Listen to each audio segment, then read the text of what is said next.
I think what we've seen is that, this post GFC, you've had the transition from direct lending, from leveraged loans to direct lending. We're seeing that same transition now across asset-based credit.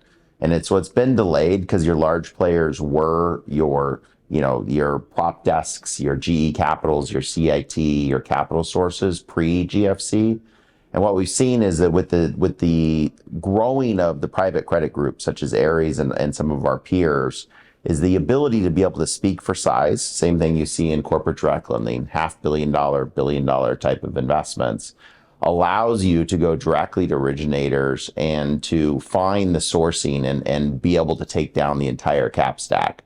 And I think that's pretty changing, right? If you think about in the past, that was done through a warehouse to a syndication to a broader basis. So it is truly still a collaboration because there's some deals that are being done hand in hand with the banks along with private credit. And then there's others that make sense more in the bank market. And there's others that make more sense from timeliness and others across the private credit market.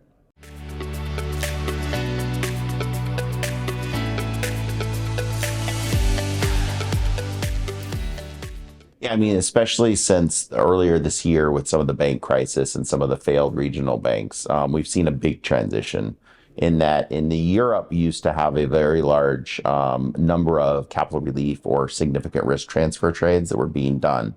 In the US, almost nothing. And what you're seeing now is banks waking up to what is my duration? What is the duration of my liabilities? How do I match fund with regards to that? And when you think of that, that's leading them to all look at their balance sheet in a different way than they were before. They realize they may be longer duration, they may be more fixed rate than they want to be in this type of a market environment, and they may be more illiquid, realizing that the Fed has told them where their stopgap is on liquidity with regards to be able to pledge QSIPs. And so what we've seen is, if you think of the deal we did with PacWest, which was $3.5 billion acquisition of a portfolio, we just recently did at the quarter end a large significant risk transfer with a large regional bank across kind of super prime auto.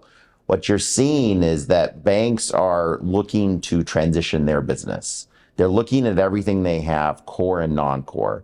They're looking at what's depository, what's non-depository relationships. And they're trying to decide where they want to be in 3 to 5 years. And what we're doing is helping them where we can. So that can mean joint origination programs. It can mean capital relief programs. It can mean buying portfolios. It can mean helping them on securitizing asset classes, which basically acts like a capital relief in some form or fashion.